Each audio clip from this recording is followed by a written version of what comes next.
First, I'd like to thank Dr. Carlos Eras-Palau to allow me to be with all of you again. Thanks, Carlos. Today's session will be covering the anatomy and the biomechanics of the trapezium-metacarpal joint and their clinical implications on the commonest hand joint degeneration that we have to manage. This presentation includes drawings, figures, and tables from some recently published investigations by the so-called Thumb Osteoarthritis Workshop, an international network of researchers created 8 years ago. Some of these researchers have intimately collaborated with us, the investigation group of the upper extremity biomechanics led by Marc Garcia-Elias at the Barcelona University in Spain. They are Dr. Amy Ladd from Stanford University, Dr. Elizabeth Haggard and Natalie Mobaga from the Karolinska Institutet in Stockholm, Sweden, and Dr. Susan Rain from the Klinikum St. George in Leipzig, Germany. Other researchers have directly collaborated with all of them. Dr. Beza and Crisco from the Brown University in Providence, Rhode Island, Dr. Lee and Dr. Seitz from the Cleveland Clinic in Ohio, and Drs. Vericki, Kerhoff, and D'Agostino from the Leuven-Kulik University in Belgium. So, what I'm going to share with you today is a summary of the almost last 20 years published articles of this passionate team entertained with some international awards. Why are we passionate about the first CMC joint? Because its degenerative disease affects 1/3 of the postmenopausal women in the world and most women above 80 years. So this is a joint which is modified by age and gender, and this condition makes it very, very interesting to study. We'll divide this presentation in 2 parts. During the first one, we'll be covering some important aspects in regards to its anatomy, while in the second part, we'll focus on its biomechanics. In both parts, we'll concentrate our attention in age and gender influence. So, some first CMC joint anatomy concepts. For this purpose, we'll review the bone, the ligaments, and the synovium anatomy. In this first section, focused on bone anatomy, we'll cover first the trapezium and the first metacarpal bone shape. Second, the joint surface morphology and how they are all influenced by age and gender. The trapezium bone is out of plane of the distal carpal row and the trapezoid bone, and this spatial situation facilitates thumb opposition. There is no difference in its shape between men and women, although its size is bigger in males. In its volar aspect, we find the proper FCR distal tendon groove, which angulates the tendon in its way to the base of the second metacarpal bone. This angulation influences the tendon biomechanical properties over the scaphoid bone and the distal carpal row. Some osteophytes invade this groove in the context of an STT or trapezium-metacarpal joint osteoarthritis, and they sometimes injure the tendon and are frequently a source of persistent thumb and wrist volar pain. The trapezium has 3 joint surfaces: a flat one for the scaphoid, a concave one for the trapezoid, and a concave convex one for the first metacarpal bone. You can see here the constraint joint between the trapezium and the trapezoid. Mobility here is limited, but can be extremely painful and should always be investigated. Check this anatomical preparation. The proximal trapezium joint surface does not articulate with the distal scaphoid tubercle. That's why trapezium does not interfere while we are performing bone tunnels, for instance, an scapholunate ligamentoplasty, but its volar tubercle does when we are screwing a fractured scaphoid. And that's why a transtrapezium approach is sometimes recommended. The base of the first metacarpal bone shape is not gender related, although its size is bigger in males. It's significantly different from the basis of the other metacarpals. First, it does not articulate with the other metacarpal bones. Second, its base is trumpet-shaped, so its proximal surface center is not aligned with its diaphysis center. And this aspect is important during the CMC arthroplasty insertion. Two muscles is directly inset on the first metacarpal bone, the APL and the first dorsal interosseous one. The APL muscle proximally and radially translates the first metacarpal bone, the first dorsal interosseous. This places it just in the reverse sense. It pulls it distally and ulnarly. We've already seen that gender does not influence trapezium or first metacarpal bone shape, but how does age do it? At the trapezium level, osteophytes growth increase with age for both women and men, and they are the first joint osteophytes to appear, usually at the radial margin of the bone. They are always located about the radial and ulnar margins of the trapezial joint facet, and with more advanced degeneration, they expand to encircle the trapezial facet. The location of osteophytes, the proximal metacarpal bone, are also the same for women and men, and are located about the volar and the dorsal margins of the joint facet. So osteophytes growth occurs in early thumb osteoarthritis. Their location do not differ between women and men, and their growth is localized in specific non-opposing regions on the trapezium and the metacarpal. They always start at the radial aspect of the trapezium, although in our practice, we usually always focus our attention only on the ulnar osteophyte. The Roberts radiological projection helps to investigate them. This is in pronation, hand pronation, and with the X-rays 15 degrees inclined. A recent study by Kroon found that thumb pain was more strongly linked to osteophyte formation than to soft tissue inflammation. Ultrasound can help us to better visualize the volar osteophytes than with X-rays, and they can also help us to concomitantly evaluate an associated synovitis or joint effusion. They alter the joint surface area and shape, with implications of reducing articular contact stress at the joint due to the increased surface area. They also reduce joint motion due to the impingement of the protruding osteophytes. Let's move now to see the normal joint surface shape to understand how the joint degeneration modifies it.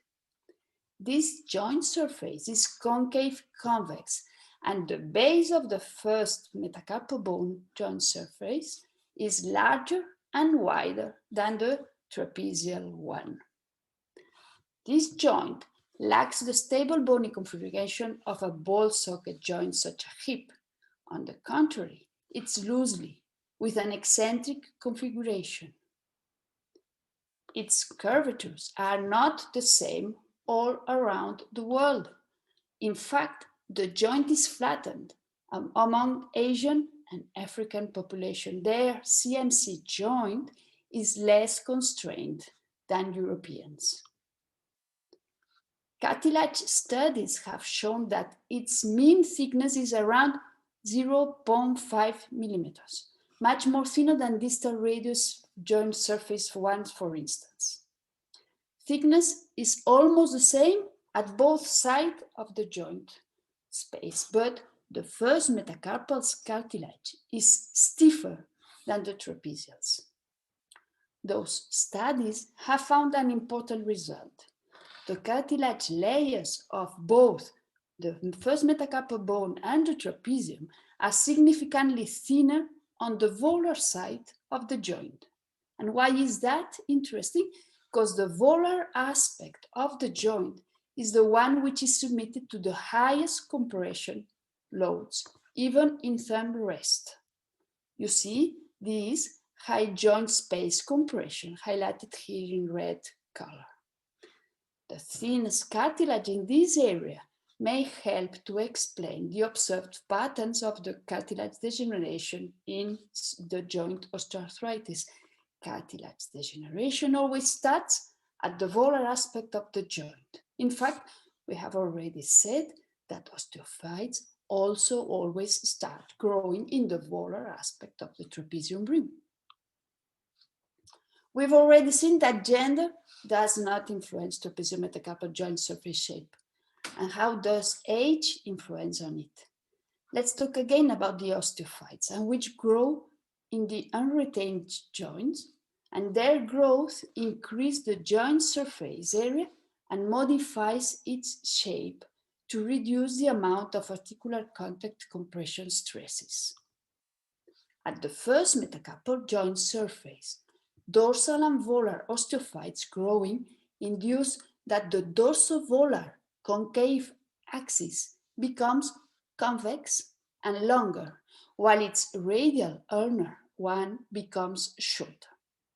This volo-ulnar osteophyte may be related to the first metacarpal bone dorsal-radial subluxation and should be removed during the joint surgery. The radial and ulnar trapezial osteophytes, which grow at the proximal insertion site of the unretained joint's ligaments, induce two different types of distal trapezium surface shapes. First, in the early joint diseases, the concave convex trapezium joint surface progressively transforms it into a unique concave surface, which will evolve to two different shape and depth types. The dish type with a unique reversal of the convexity, or the circus shape with a volar neofacet inside the reversal area of the convexity. This joint surface dysplasia should be known when we plan, for instance, a CMC joint arthroplasty, as they may interfere the trapezial component insertion. Nevertheless, the joint surface concavity depth is difficult to evaluate on a simple X-ray, which only demonstrates the surrounding cortex. The thumb osteoarthritis index, the THOA, obtained from the Roberts radiography, is a useful tool to evaluate the trapezium dysplasia. Measurements greater than 1.55 correspond to a trapezium dysplasia. Once that I've finished with some bone anatomy concepts that I wanted to share with you, let's move now to the 7 CMC joint ligaments anatomy, which are divided in 3 groups. First, the volar group, which includes the anterior oblique ligament highlighted here with a black asterisk, which is usually known as the big ligament, and the ulnar collateral ligament identified here with a blue asterisk. These volar ligaments have neither collagen nor elastic fibers. They are more capsular in nature rather than representing a stabilizing structure. In fact, they are not effective from a mechanical point of view, as they have low resistance to rupture and a very low hysteresis. When we cut them in our lab, we couldn't find any dorsal-radial translation of the first metacarpal bone under load. Some researchers reproduced some Bennett's fracture in the lab, and they found that the primary ligament attached to the palmar big fracture fragment was the ulnar collateral ligament and not the big ligament as previously described. And they also found that the radial abduction and the pronation of the metacarpal reduced the fracture displacement by ligamentotaxis and by tensioning this ulnar collateral ligament. The volar ligaments do not contain any nerve endings, fibers, or any mechanoreceptors, so they cannot contribute to the neuromuscular control of the CMC joint. The second group of the CMC joint ligaments is the ulnar one, which comprises the dorsal trapeziometacarpal ligament and the intermetacarpal ligament. They contain thin collagen fibers with sparse cellularity, and no immunofluorescence studies have yet been carried out to assess the innervation of these ligaments. The last first CMC joint ligaments group is the dorsal one, which includes the dorsal radial ligament, the dorsal central ligament, and the posterior oblique ligament. These ligaments are well-defined structures that contain thick and well-organized collagen fibers and a high density of elastic fibers. They are also effective ligaments from a mechanical point of view. They contain many nerve-ending fibers and lots of Ruffini-type mechanoreceptors. Thus, these ligaments may play an important role in the neuromuscular control of the joint. In fact, when we cut these dorsal ligaments in the biomechanical lab, the dorsal radial translation, which suffered the first metacarpal bone under load, was statistically greater than when we cut the other ligaments group. This data confirm that they have an important role in the joint stability, and we can find this in our patients. Based on all these findings, we suggest that the dorsal ligament group is the most important first metacarpal joint stabilizer, and that it's also the primary restraint to the first metacarpal bone dorsal-radial subluxation. These ligament studies could have three clinical applications. The first one is that the joint opened approach should preferably be Vola. The second one is that any joint stabilizing procedure should specifically focus on the dorsal ligaments. And the third one is that arthroscopic CMC joint procedures should not include thermal shrinkage of the dorsal ligaments group to avoid any mechanoreceptors thermal destruction. Does age influence all these ligaments' properties? No. There was no significant correlation between their innervation and patient age. In fact, the abundance of nerve endings and mechanoreceptors in the dorsal-radial ligament may partially explain why patients with osteoarthritis often experience dorsal joint pain. Once that I've finished with some bone and ligaments anatomy concepts, I'd like to move to the CMC joint synovium anatomy. And why would I like to talk to you about the synovium? Because current evidence supports the concept that the CMC joint is a synovial organ, and its degenerative processes are also related to synovium disease. The synovium is composed by synovial cells and sensory neurons lying over a vascularized connective stroma. The synovial cells and the stroma provide some structures and fluids essential for the normal cartilage and joint function, and the sensory neurons control the neurogenic inflammation through the release of some mediators. Synovitis induces that the synovial cells release some inflammatory mediators, which induce a secondary release of neuropeptides. And these two different nociceptive pathways may explain why anti-inflammatory or intra-articular corticosteroid injections are often ineffective in reducing pain over time. CMC denervation with or without an associated synovectomy has shown to reduce pain, and one way hypothesizes that this is in part due to the removal of innervation to the synovial membrane, which stops the neurogenic inflammatory part. Nevertheless, the denervation may disrupt the proprioceptive functions of the periarticular tissues, consequently creating a dynamic impairment of the joint stability. We've reviewed up to now some anatomical concepts. Let's now move to the first CMC joint biomechanics to clarify some interesting concepts that can help us to better plan its treatment. We'll divide this biomechanical session into parts: joint kinematics, and joint kinetics. First, let's review some important concepts related to CMC joint mobility. Check this video. The first metacarpal bone has here one main mobility plane. It flexes and extends. Nevertheless, it also has an associated mobility around the vertical axis. It also internally and externally rotates. And focus now your attention on the trapezium. It also has an associated movement at STT level, and it adducts and abducts. The CMC joint has a wide 3D mobility during in vivo tasks, and this range of motion turns around two primary axes and two secondary ones, which are coupled with the primary ones. These are the two primary axes of the CMC joint: flexion extension and adduction abduction. And they always combine with these four paired movements: pronation, supination, and dorsovolar translation.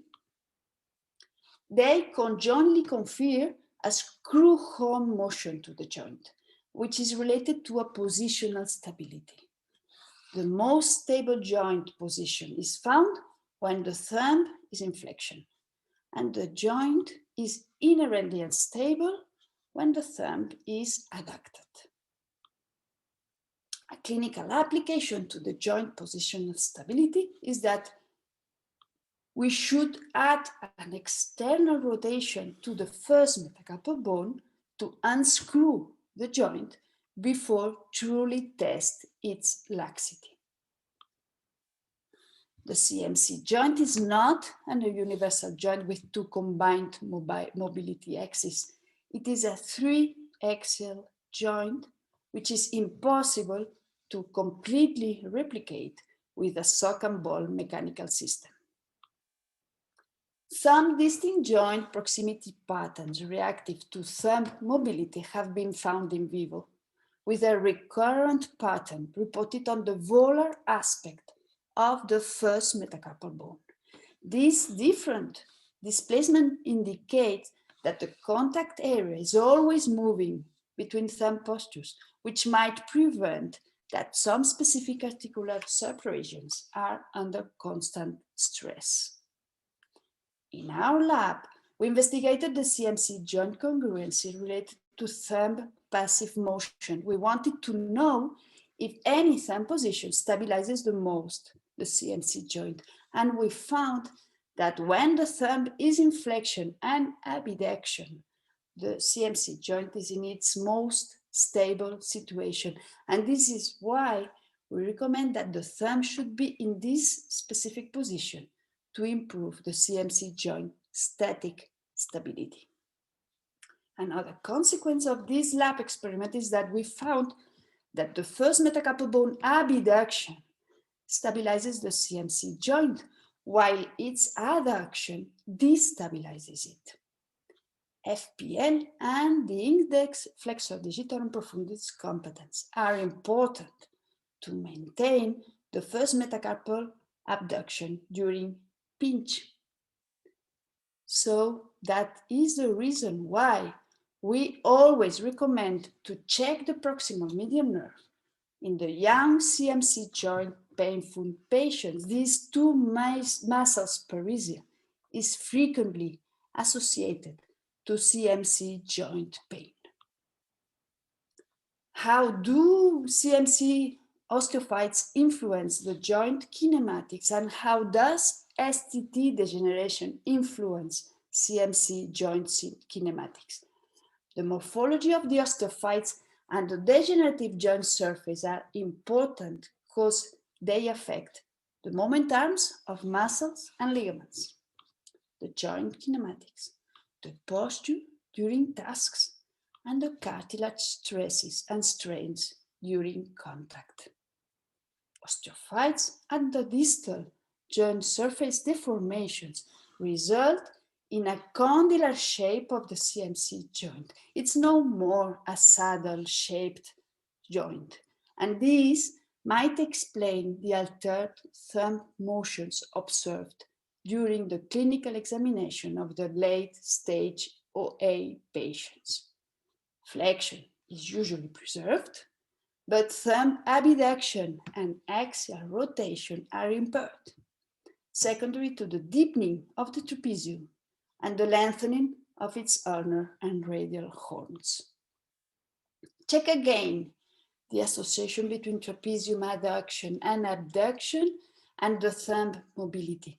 In Eton 3-4 osteoarthritis joint degeneration, trapezium will be stiff, and this will interfere in CMC joint kinematics. Let's move now to the second biomechanical aspect of the CMC joint. Let's review its kinetic. Let's see how does the joint adapt to thumb loading. When the tip of the thumb is loaded, the CMC joint sustains a high amount of reactive forces which can destabilize it. They can subluxate it or they can overcompress it. The tip of the thumb can be loaded in many different positions, which induce different patterns of joint compression and different secondary joint misalignments.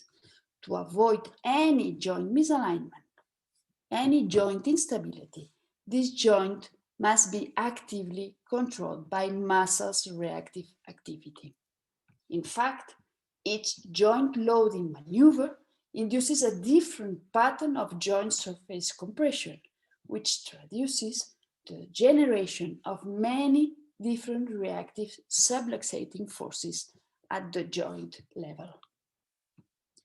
Fine motor intrinsic muscles stabilize the joint for key pinch, and grasp and opening jar prehension in thumb opposition actively engage isometric intrinsic and extrinsic muscles. In 2011, we investigated in our lab which of these 4 intrinsic and 5 intrinsic thumb muscles influence the CMC joint control. And we found that the APL is the most CMC joint destabilizer muscle, while the first dorsal interosseous and the opponents are its principal dynamic stabilizers. The isometric loading of the first dorsal interosseous and the opponents together pulls the first metacarpal bone distally and ulnarly, and they reduce the dorsal-radial joint subluxation and decompress the joint surface. So, to improve the first trapeziometacarpal joint muscle control, we should avoid APL muscle strengthening, while we should focus in emphasizing first dorsal interosseous and opponent's strength. Those are the strengthening exercises that we usually recommend to our early or mild CMC OA patients. But what else should we do if we'd like to entirely improve the ability of the CMC joint to bear any type of load without yielding? Well, joint stability has 3 bases, the ligaments. We have already seen that the main static first CMC joint stabilizer is the dorsal-radial ligament. The muscles. First dorsal interosseous and opponents are the main trapeziometacarpal dynamic stabilizers. Is there anything else that we can offer to our patients to improve this ligament and these muscle stabilizing roles? Yes, we can tune their link, the sensory motor system, the patient's proprioception. If median, ulnar, and radial nerves of the patient are competent, we can offer him a proprioceptive treatment to improve the accuracy of the reflexes initiated at the nerve endings located on the skin, the joint capsule, and the joint ligaments. So, never forget to assess the nervous system of a patient who suffers from the CMC1 joint pain condition. If they are damaged, the neuromuscular control of the joint will always be incompetent.